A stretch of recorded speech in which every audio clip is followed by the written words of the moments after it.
Chapter 11. The Lady by the Pool, her face shaded by a wide-brimmed hat.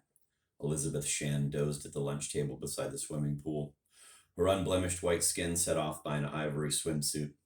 Like a jeweled cobra half asleep on an altar, she watched me walk across the lawn and began to rub sun oil into the backs of the two young men stretched out behind her. As she kneaded the oil into their heavily muscled shoulders, ignoring the pained murmurs, she might have been grooming a pair of sleek racing hounds. Mrs. Shand will see you now. Sonny Gardner was waiting for me by the pool. He beckoned me towards the lunch table. Helmut and Wolfgang, two friends from Hamburg. I'm surprised they aren't wearing dog collars. I scanned Gardner's watchful, babyish face. Sonny, we haven't seen you at the Club Nautico for a while. Mrs. Shand decided I should work here. When a bird began to flutter in the rose pergola, he raised his mobile phone to his lips. More security after the Hollinger fire. Good idea. I looked back at the handsome villa with its magnificent skyline views over Estrella de Mar and the Shand Empire. We wouldn't want this place to burn down. Mr. Prentice, do join us, Elizabeth Shand called to me across the pool. She wiped her hands on a towel and tapped the young Germans on the buttocks, dismissing them from her presence. They passed me as I circled the pool, but avoided my eyes, immersed in their own bodies in the play of muscle and oil. They sprinted across the lawn and stepped through a garden door into the courtyard of a two-story annex to the villa.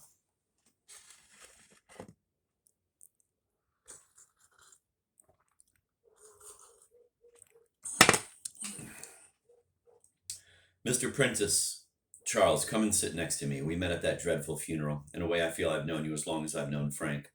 I'm delighted to see you, though sadly I've nothing very useful to add to what you've already learned. She crooked a finger at Gardner. Sonny, a tray of drinks.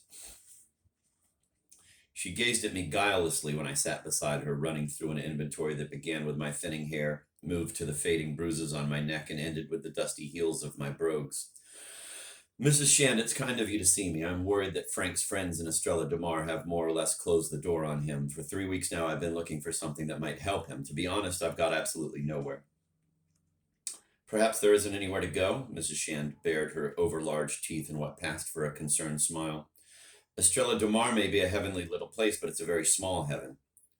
There aren't that many hidden corners. More's the pity. Of course, I assume you don't believe Frank set fire to the Hollinger house. I don't know what to believe. It's all so horrific. No, he can't have done.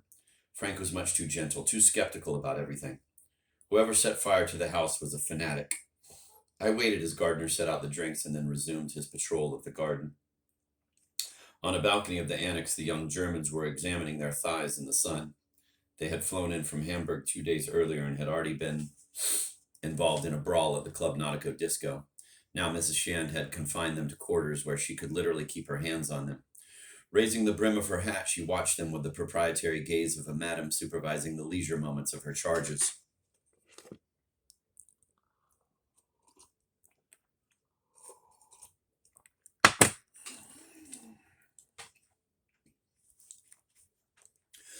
Mrs. Shand, if Frank didn't kill the Hollingers, who did? Can you think of someone with a strong enough grudge against them? No one. I can't honestly think of anyone who'd want to harm them.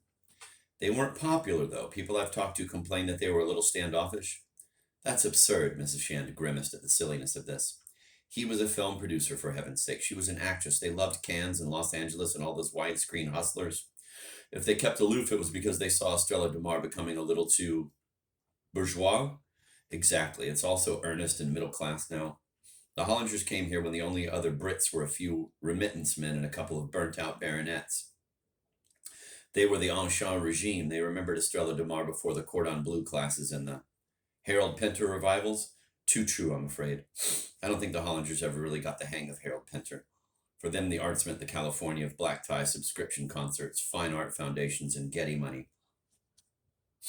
What about business rivals? Hollinger owned a lot of land around Estrella de Mar. He must have been a brake on development here. No, he was resigned to what was going on. They did keep to themselves. He was happy with his coin collection, and she worried about her facelifts coming apart. Someone told me they were trying to sell their stake in the Club Nautico. Frank and I were about to buy them out. Remember, the club had changed. Frank brought in a younger and livelier crowd and danced to a different tune. I hear it every night when I'm trying to sleep. It's certainly a lively tune, especially when played by Bobby Crawford. Bobby? Mrs. Shand smiled to herself in an almost girlish way. Sweet boy, he's done so much for Estrella DeMar. How did we get on without him? I like him, but isn't he a little unpredictable? That's just what Estrella DeMar needs. Before he arrived, the Club Nautica was dead on its feet. How did he get on with the Hollingers? I don't suppose they cared for the drug dealers at the club. Mrs. Shan stared at the sky as if expecting it to retreat from her gaze. Are there any?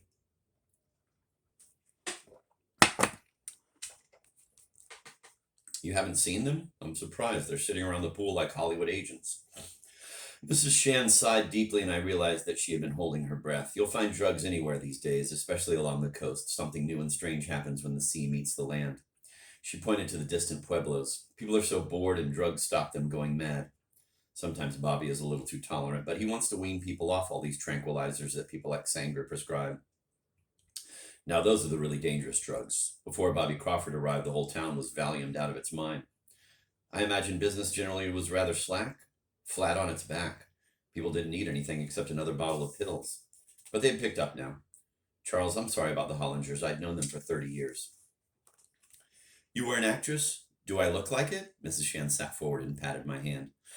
I'm flattered. I was an accountant, very young and very ruthless. I wound up Hollinger's film business, a bottomless resource sink. All those people on the payroll buying rights and never shooting a single frame.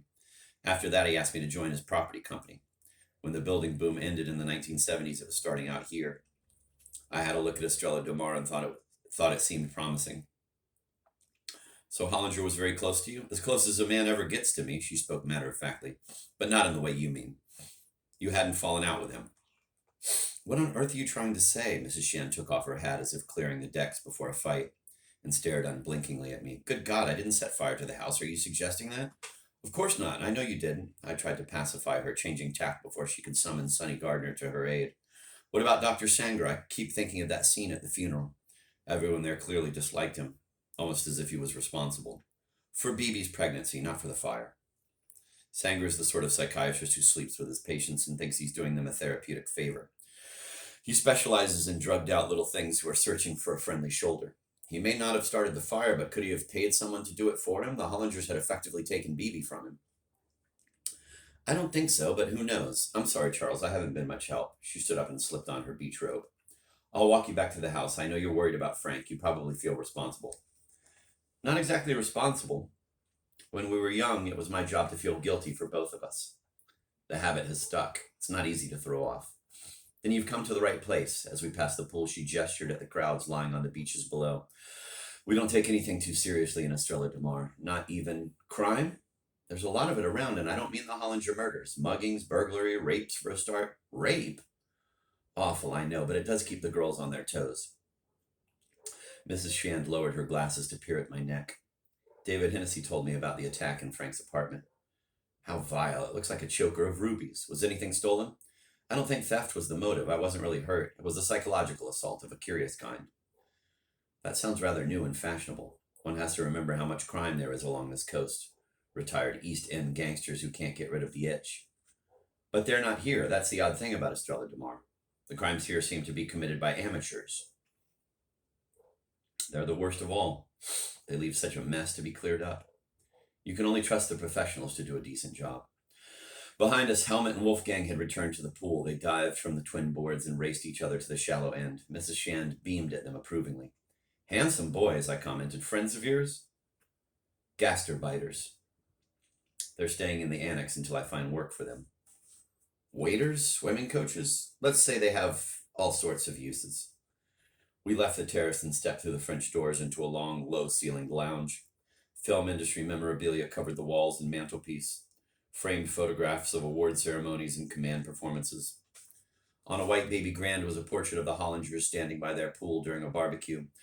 Between them was a good-looking and confident young woman in a long-sleeved shirt, eyes challenging the photographer to catch her restless spirit.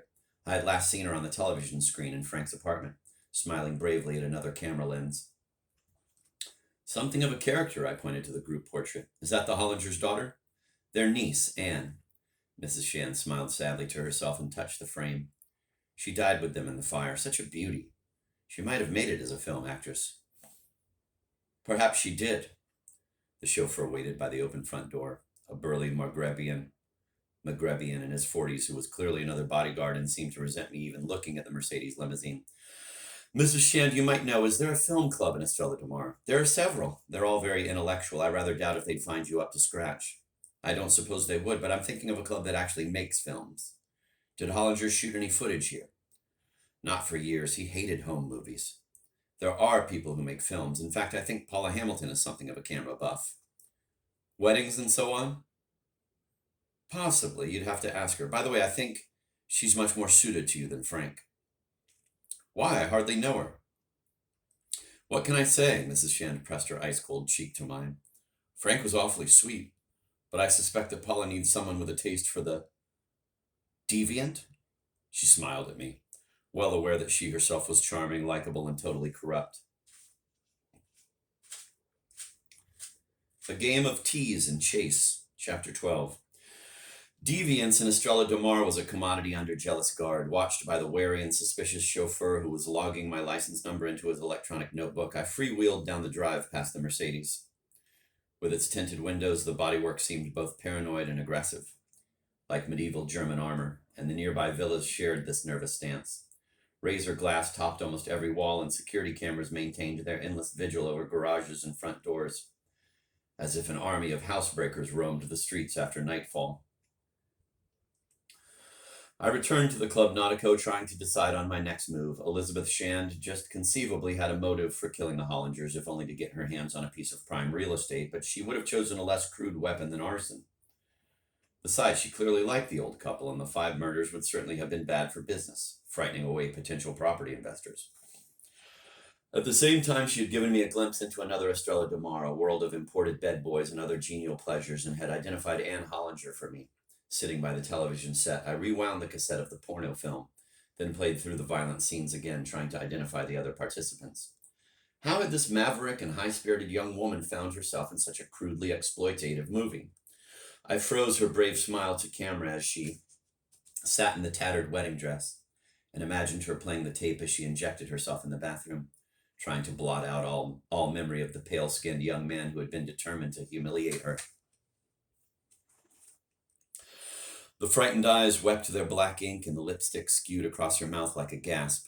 I reeled back to the moment when the second bridesmaid entered the bedroom, and the mirror door reflected the balcony of the apartment and the sloping trees below.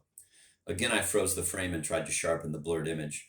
A church spire was visible between the balcony rails, its weather vane silhouetted against a white satellite dish on the roof of a building somewhere near the marina. Aligned together, they virtually pinpointed the apartment's location on the heights above Estrella de Mar. I sat back and stared at the spire, for the first time unaware of the tennis machine as it fired its balls across the practice court. I realized now that it was this view across the town that I had been intended to see, and not the rape of Anne Hollinger. The police forensic team would have discovered the cassette within moments of searching the fire-gutted bedroom.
Someone had planted the cassette in the video recorder after learning that Paula and I were to visit the Hollinger house, confident that Cabrera would be too busy with his autopsy report to recheck the original findings. I remembered the Hollinger's chauffeur, endlessly buffing the old Bentley. Had this melancholy Andalusian become Anne's confidant and even perhaps her lover? His threatening stare, far from trying to make me Frank's guilty proxy, might have been an attempt to alert me to some undiscovered evidence.